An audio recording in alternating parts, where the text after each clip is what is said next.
말씀은 마태복음 25장 보도록 하겠습니다. 1절로 13절 말씀 보도록 합니다. 그때 천국은 마치 등을 들고 신랑을 맞으러 나간 10 처녀와 같다 하리니 그 중에 5은 미련하고 5은 슬기는 자라. 미련한 자들은 등을 가지되 기름을 가지지 아니하고 슬기는 자들은 그릇에 기름을 담아 등과 함께 가져갔더니 신랑이 더디 오므로 다 졸며 잘새 밤중에 소리가 나되 보라 신랑이로다 맞으러 나오라 하매 이에 그 처녀들이 다 일어나 등을 준비할새 미련한 자들이 슬기는 자들에게 이르되 우리 등불이 꺼져가니 너희 기름을 좀 나누어 달라 하거늘 슬기는 자들이 대답하여 이르되 우리와 너희가 쓰기에 다 부족할까 하노니 차라리 파는 자들에게 가서 너희 쓸 것을 사라 하니 그들이 살아간 사이에 신랑이 오므로 준비했던 자들은 함께 혼인잔치에 들어가고 문은 닫힌지라. 그 후에 남은 처녀들이 와서 이르되 주여 주여 우리에게 열어주소서.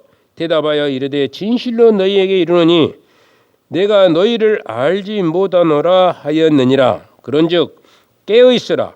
너희는 그날과 그때를 알지 못하느니라. 아멘. 지난 시간까지 해서 우리가 하나님 말씀을 10 처녀가 신랑이 너무 늦게 오니까 이제 확연히 차이가 난다는 것에 대해서 말씀을 드린 바가 있습니다. 사실이 우리가 엄밀하게 살펴보면은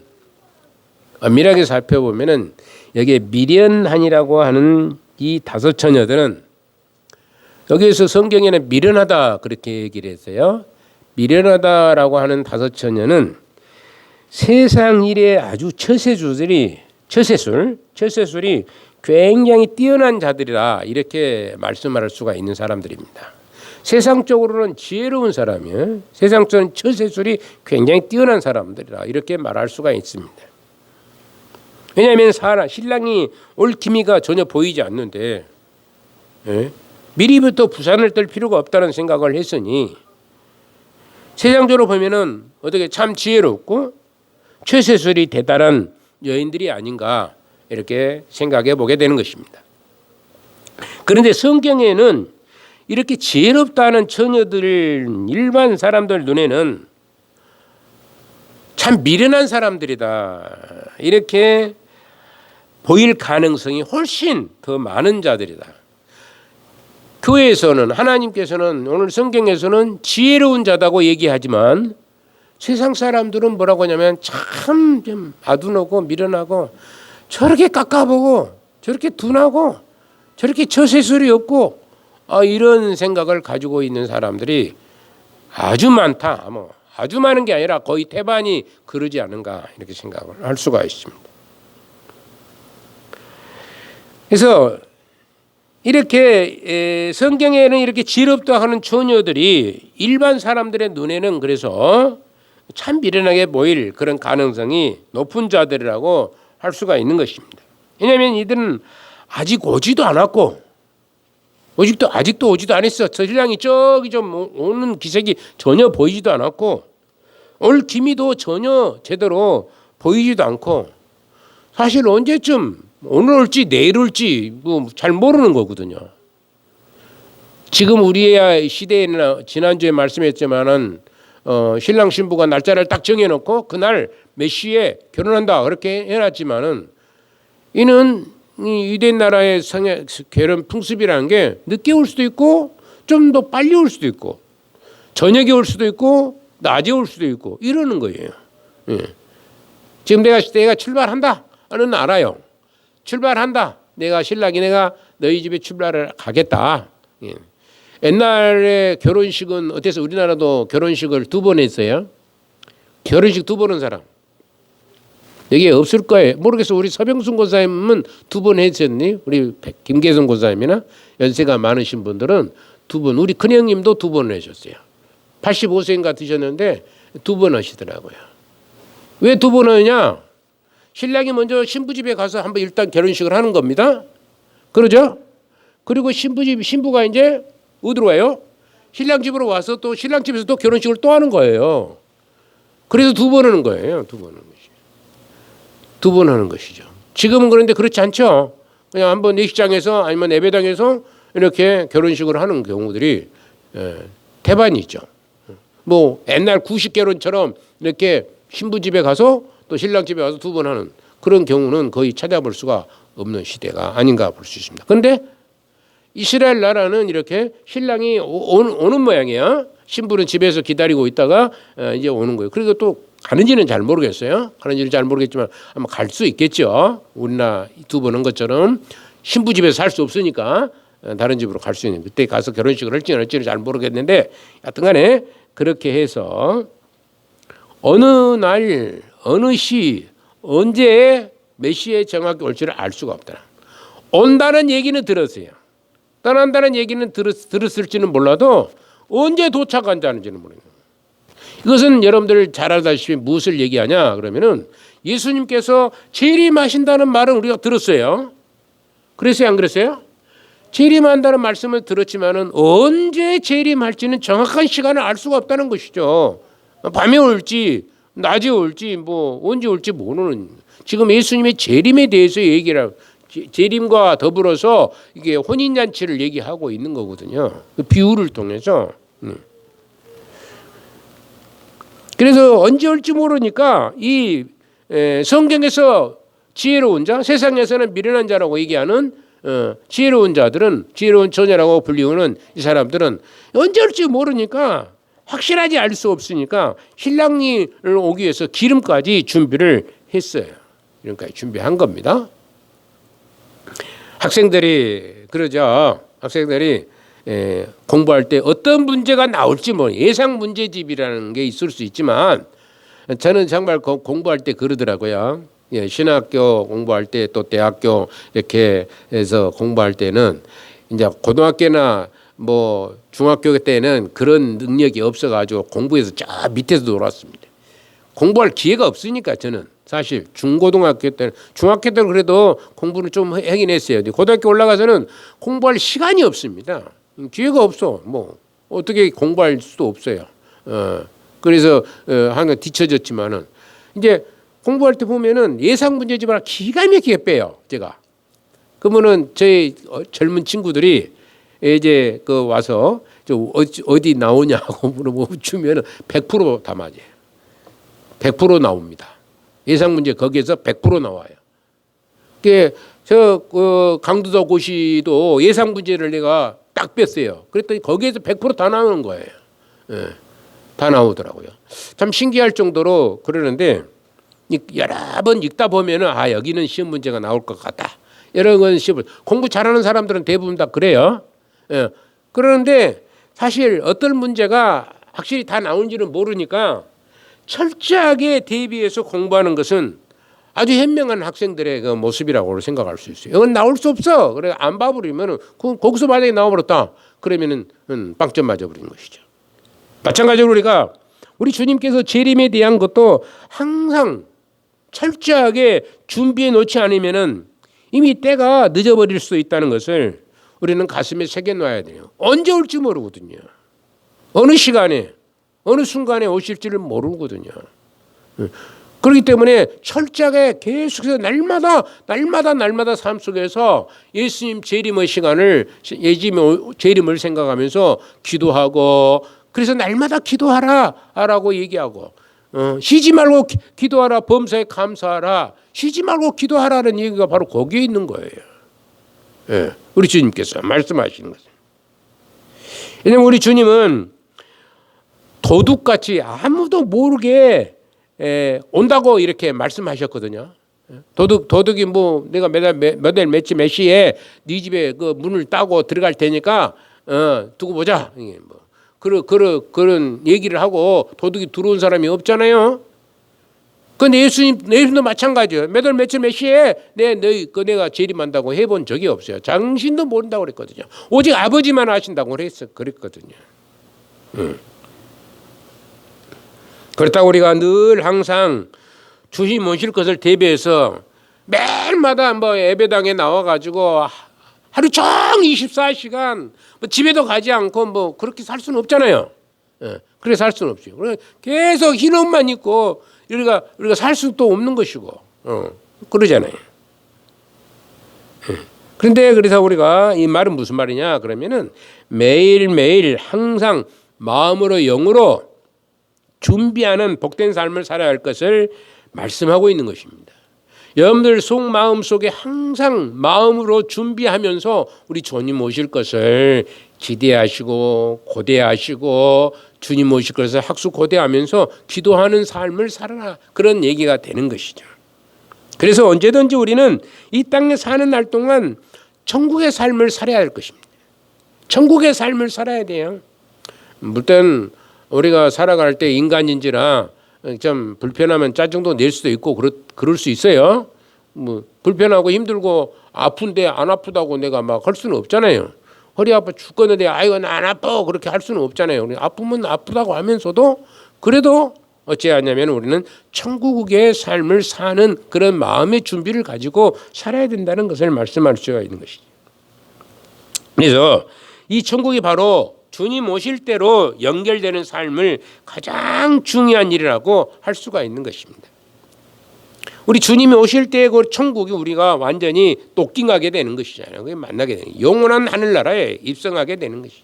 새 하늘과 새 땅으로 우리가 영원토록 살아가는 사람으로, 우리가 또 죽음에 이르면 우리가 죽는다고 그러죠. 그런데 실은 죽음이 아니라 교회에서는 성경에서 뭐라고 얘기한다고요? 잔다고 그러잖아요. 예수님 만나러 가는 것이죠. 영원히 우리가 가는 거예요. 땅은, 이 몸은 이제 땅에 묻혀서 흙으로 변하지만은 그 영혼은 절대 분리될 수 없이 올라가는 거예요. 어떤 사람 얘기는 뭐 영과 혼이 분리돼 가지고 혼은 뭐 땅 속으로 들어가고 무슨 영은 그건 엉터리 같은 그 잘못된 주술적인 또 미신적인 사고 방식을 가지고 있는 그런 사람들 하는 얘기고, 영혼은 분리할 수 없이 하늘나라에 올라가는 거예요. 하나님 앞에 설 때 우리 영혼이 가게 되는 것입니다. 그래서 나중에 때가 되면은 주님 오실 때 그 영혼과 땅에 묻혀 있는 육체가 이렇게 하나가 되어서 그 새 육체적인 부활을 하게 된다라고 성경은 누누이 말씀하고 있는 것입니다. 이 기름을 준비하는 데에 실패한 처녀들은 약 2가지의 정도를 행하지 않았다고 볼 수가 있습니다. 그 하나는 그들의 마음을 하나님의 말씀으로 채우지 못했다는 것이, 그들의 마음을 하나님 말씀으로 채우지 못했고, 또 하나는 환란이 오고 어려움이 오면 이리저리 피하고, 환란이 올 때마다 도망가 버리는 거예요. 피하고 이리저리 피하고, 또 이제 세상의 단물만 쏙쏙 빨아먹고, 그래서 보석이 되지 않는 그런 모습, 물렁물렁한 삶, 이런 삶을 살아가는 사람이에요. 자기 좋은 쪽으로만 가는 것이에요. 자기 편할 쪽으로만 살아가는 것이에요. 자기 유익에만 살아가는 사람을 가리켜서 미련한 5 처녀의 그 아주 잘못된 사고방식을 가지고 있었다, 이렇게 말합니다. 우리의 신앙은 보석과 같이 빛나야만 되는 것을 꼭 유념하실 수 있기를 바랍니다. 보석같이 빛나야 되는 우리의 믿음의 신앙이 정말 보석과 같은 신앙이라 하면은 예수님께서 재림하라는데 노름을 하고 있거나 가서 빠치코에 가가지고 무슨 또 뭡니까 그 할 때 나는 그 가보지도 못했지만 텔레비전에 그 영화에 보면은 막 뭐 페이스 돌려가지고 그 뽑아가지고 돈을 뭐 엄청나게 몰아넣더라고. 거기다가 한 방에 빡 집어넣으면 이게 뭐 거의 수천만면 수천억이 들어와 버린 거야. 뭐 우리나라 사람들 필리핀으로 가가지고 원정 도박하고 막 그러잖아요. 그래가지고 걸려들기도 하고 뭐 깨기맨들 중에서도 그런 사람들이 많이 있어요. 그런 도박을 하거나 그렇게 하고 있다가 주님을 맞이할 수는 사실 없는 것 아니겠습니까? 술자리에 앉아가지고 믿지 않는 사람들하고 술자리에 앉아 흥청망청하고 노래 부르고 즐거운 노래젓가락에 부르다가 주님을 맞이할 수는 더욱 없을 것입니다. 거기 엄난한 짓을 하다가 주님을 맞이할 수는 진짜 없을 것이다, 이 말이에요. 그런 일을 하는데 어떻게 주님을 맞이할 수가 있겠습니까? 그래서 성경 우리로 하여금 늘 깨어 있어야 한다라고 얘기합니다. 늘 깨어 있다는 말은 무슨 말이냐? 그것은 이 세상 죄와 유혹에 빠지지 않고 믿음의 거룩한 생활을 하는 것을 가르쳐서 말씀한 거예요. 늘 깨어 있다는 것은 믿음의 거룩한 생활을, 여러분의 믿음의 생활을, 거룩한 믿음의 삶을 살아야 되는 것이죠. 어떤 일이 부닥쳤을 때에 믿음의 거룩한 마음을 가지고 그 부닥친 그 난관을 헤쳐나가야 되는 것이에요. 그냥 따라서 그냥 이렇게 나가는 게 아니고, 그게 잘못됐으면 잘못됐다는 것에 현혹되지 않고 넘어가지 않냐고 그것을 겨이 이길 수 있는 그런 믿음의 거룩한 생활입니다. 하나님의 뜻이 아니거든 그것은 단호히 잘라버릴 수 있는 그런 삶, 이런 삶이 바로 거룩한 믿음의 생활이라 이렇게 말씀하는 것입니다. 그렇다면 가장 좋은 것은 무엇이겠습니까? 그것은 어쩌면 주님은 늘 제자들에게 나타날 때마다 언제 오셨느냐 하면 주일날에 오셨어요. 부활하시고 나서 주일날 오셨대요. 주일날 나오셔요. 주님의 날이다 그러죠. 안식 후 첫날이다 그러죠. 거의 주일날입니다. 그래서 저는 하면 제 생각입니다. 뭐 성경에서 그 주일날 오신다고 말도 하지 않고 언제 않고 그런데 제 생각에 주일날 오시지 않을까라는 생각도 해보고 있는 것이고, 그러는 것을 생각해 볼 수 있습니다. 뭐 수요일날 밤에 또 예배 드리고 있는데 그때 오시면 좋겠다라는 생각도 하고, 또 금요 기도회나 또는 새벽 기도회 기도회할 때 또 오신다면은 얼마나 좋겠는가 이런 생각도 해보고, 기도하고 있을 때 하나님이 재림하는데 우리를 버리시고 가시겠어요? 그러시지 않겠습니까? 그래서 그런 때가 아니겠는가라는 생각을 해볼 수도 있습니다. 우리 주님은 우리로 말씀하시기를 믿음이 부유한 자가 되라고 하시는 것입니다. 따라합시다. 믿음에 부유한 자. 믿음이 부유해야 된다는 것이죠. 다른 것이 부유한 것이 아니라 믿음이 부유해야 된다는 것이죠. 예수님께서 제일 하셨는데 땅 문서 몽땅 가지고 있어요. 땅 문서가 막 천마지기 만마지기를 가지고 만석궁 천석궁이 되는 거지. 그리고 아파트가 몇 채를 가지고 있거나 주식이나 복권 같은 것들 현혹돼 가지고 하나님의 말씀에는 하나도 관심이 없다면은 참으로 비참한 일이 아닐 수가 없는 일이 아니겠는가. 주님이 오시는데, 옛날에 어젠가 그젠가 목사님들이 우리 집에 식사를 좀 하러 오셨을 때, 근데 최고 유명한 사람이 하나 있는데 어떤 유명한 목사님이 무슨 말씀을 하셔서 자기가 그렇게 했는데 농담으로 이제 얘기를 한 거예요. 나는 그분은 진담으로 얘기했는데 나는 농담으로 다른 얘기를 한 거예요. 최고 유명한 목사님이었는데 예수님이 재림하신다고 하니까 그 재산을 이제 다른 사람한테 전부 분배해주고 가보면 되지 않겠느냐. 그래서 그 사람이 이장님이라는 사람이거든요. 감옥에 들어가, 지금도 감옥에 있는지 잘 모르겠습니다만은 그 양반이 굉장히 유명한 사람입니다. 원래는 신학적으로도 굉장히 밝은 사람이었었어요. 그 책을 이렇게 번역을 해놓은 거 보면은 대단히 밝은 사람. 이게 뺑 돌아버리니까 이게 이제 완전히 이제 예수님 재림에 대해서 날짜 딱 정해가지고 긁어 모으고 돈 긁어 모으잖아요. 재림하니까 여러분들 빨리 해가지고 뭐 어쩌고저쩌고 해라 그래가지고 돈을 몽땅 긁어 모아놨어요. 그러면 이제 예수님 재림하면 그 돈이 필요 있어요 없어요? 있어요 없어요? 없잖아요. 그러니까 그것을 그 어떤 재판관인가 뭐 검사가 그래 그걸 전부 이제 사회 환원을 하려느냐 그러니까 안 한다는 겁니다. 재림 믿었을까 안 믿었을까? 안 믿었다는 얘기예요. 그 사람은 재림을 안 믿으면서 그렇게 현혹을 했다는 얘기가 되는 거예요. 사람들을 진짜 재림이라고 믿을 거면 그 돈이 필요 없으니까 다 나눠줘 불고 다 줘불고 갈 거 아니야 되겠죠. 여러분들 당장에 우리 주님이 재림 오시면 돈이 필요 있어요 없어요? 아무 소용 없잖아요. 지금 재림 오시고 있는데 그 돈이 뭐 필요 있어요? 그렇기 때문에 우리 주님은 그 재림의 날을 우리에게 말씀해 주시질 않는 것이죠. 그래서 내일 지구가 망할지라도 오늘 무엇을 해야 한다고? 사과나무를 심으라는 얘기를 하고 있는 것입니다.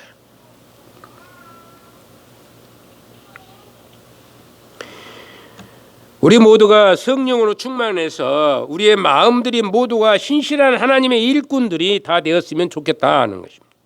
성령님은 우리와 항상 깨어있게 하시고 지혜로운 다섯 처녀와 같이 항상 기름과 등을 준비하도록 마음의 문을 활짝 열어놓고 주시고 있습니다. 마음의 문을 활짝 열어놓고 주시는 것입니다. 근데 반대로 미련한 다섯 처녀들은 자기들 스스로는 굉장히 지혜롭다고 생각을 했을지라도 결국 신랑을 맞이할 수 없는 자가 되었듯이 결국에 예수님을 만날 수 없는 자가 되어버린 겁니다. 미련한 다섯 처녀들은 세상적으로는 아주 처세술이 굉장히 밝지만은 이건 결국에 미련한 다섯 처녀들은 자기들은 지혜롭다고 하지만은 하나님을 만날 수가 없는 자리에 설 수밖에 없는 것이 되는 것입니다.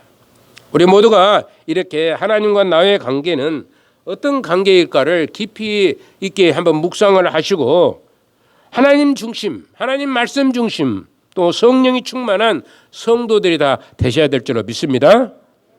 이게 세 번째 마지막 말씀입니다. 그것은 이제 2부에 가서 또 말씀을 하겠지만 시간이 좀 여유가 있어서 말씀을 드리면은 우리는 실패한 자가 되지 않기 위해서는 오늘 본문의 그 미련한 다섯 처녀들의 그 실패한 원인을 다시 한번 살펴보는 그런 시간이 돼야 돼요. 미련한 다섯 처녀들이 왜 망해버렸을까? 그걸 한번 생각을 해봐야 된다는 것입니다. 8절로 9절을 한번 읽어볼까요? 시작. 미련한 자들이 슬기 있는 자들에게 이르되 우리 등불이 꺼져가니 너희 기름을 좀 나눠달라 하거늘 슬기 있는 자들이 대답하여 이르되 우리가 너희가 쓰기에 다 부족할 까노니 차라리 파는 자들에게 가서 너희 쓸 것을 사라 하라 하니 그렇게 얘기합니다. 신랑을 맞이하는 처녀들에게 등불을 필수적인 것이죠. 밤에 등불이 없으면은 아무것도 안 보이잖아요. 갈 수가 없어요. 맞이할 수가 없어요. 이게 필수예요. 만약에 이렇게 등불이 기름이 없어버리면은 신랑을 맞이할 자격이 이미 상실해버리는 것이 되는 것입니다. 그런 것을 이미 알고 있음에도 그녀들은 기름을 준비를 하지 않은데 아주 소홀하게 여겼던 것이죠. 기름 준비를 했어야 철저히 기름 준비를 해야 되는데 매일매일 기름이 혹시 떨어지지 않았나 다시 준비하고 다시 준비해야 되는데 준비하지 않고 게으르고 말았다는 것입니다. 그러면서 그들은 기름 있는 다른 처녀들에게 나누어 줄 것을 요청하고 있는 것이죠. 기름 좀 나눠달라. 일반적으로 생각해 보면 그렇잖아요. 일반적으로 생각해 보면은 이런 요청에 응하여서 모두 함께하면 좋을 것 같은데, 그죠? 문제는 기름을 자기 혼자만 써야 할 최소한의 그 분량밖에 없다는 것이죠. 나도 이제 주님을 맞이할 수 없는 상황이 되어버린다는 것이죠. 기름이 최소한의 것이니까. 오늘 밤에 주님이 오는데 그 기름을 준비하고 가지고 있는데 내가 가지고 있는 그 최소한밖에 없는 거 줘버리면은 나까지도 이 예수님을 그 신랑을 맞이할 수 있는 그런 처지가 못 되기 때문에 차라리 나가서 사와라고 그렇게 얘기하고 있는 것이죠. 매일매일 준비하는 것이니까. 하루 이틀 준비하는 게 아니라 매일매일 신랑이 온다 할 때부터 계속해서 매일매일 기름 준비를 하고 있는 거예요. 그래서 빌려줄 수가 없다라고 말하고 있는 것입니다. 그래서 그 기름을 채우려면은 기름 파는 사람들이 가서 사와라 그렇게 얘기한 것이죠. 우리가 이 세상에 살면서 많은 것을 나누어 쓰는 것이 원칙이죠. 그러죠? 이 살면서 많은 것 나누어 쓰는 게 원칙입니다. 여러분들 가지고 있으면 좀 나누어주고 가지고 있다가 그냥 방바닥에 숨겨놓고 죽어버리고 나머지는 그 누구 것이 되겠어요. 그러니까 소용없어요. 그러니까 여러분들 가지고 있는 거 다 써요. 들어오는 대로 어쩌라고? 다 써야 돼요. 우리 장로님이나 우리 소리 집사님이나 젊은 사람들은 지금 열심히 잘 모아야 되겠지만은 그 외의 사람들 그 사람들은 들어오는 대로 다 써버려야 되는 것입니다. 이난희 권사님도 좀 모으세요. 아직 젊은이니까. 저쪽에 다른 분들도 조금 젊다고 생각하는 사람은 좀 모을 수 있지만은 그러지 않으면 다 써버려요. 저도 다 써버려요. 다 써버립니다. 있으면 다 써야지 뭐. 남겨놨다고 그것도 쓰고 있습니다. 다 써버려야 돼요.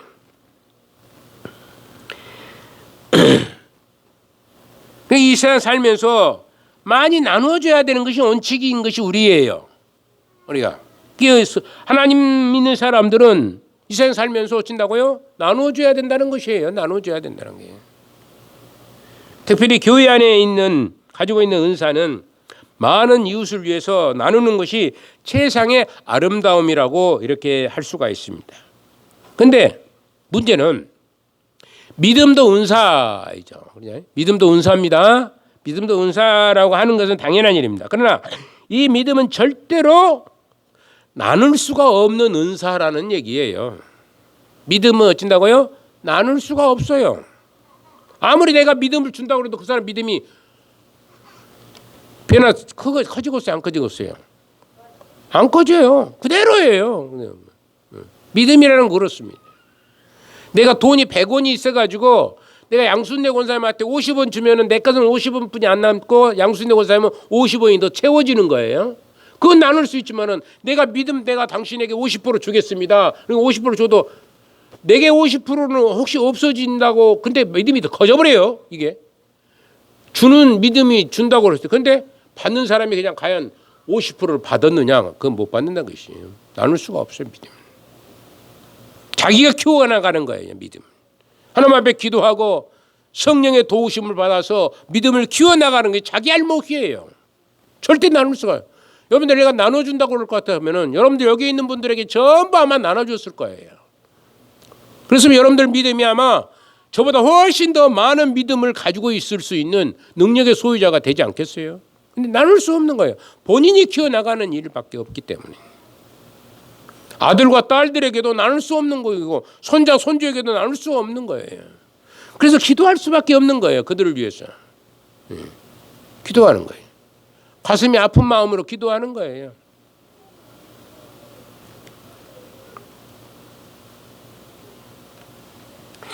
그런데 11절에서 12절에서 문제가 발생을 하게 됩니다.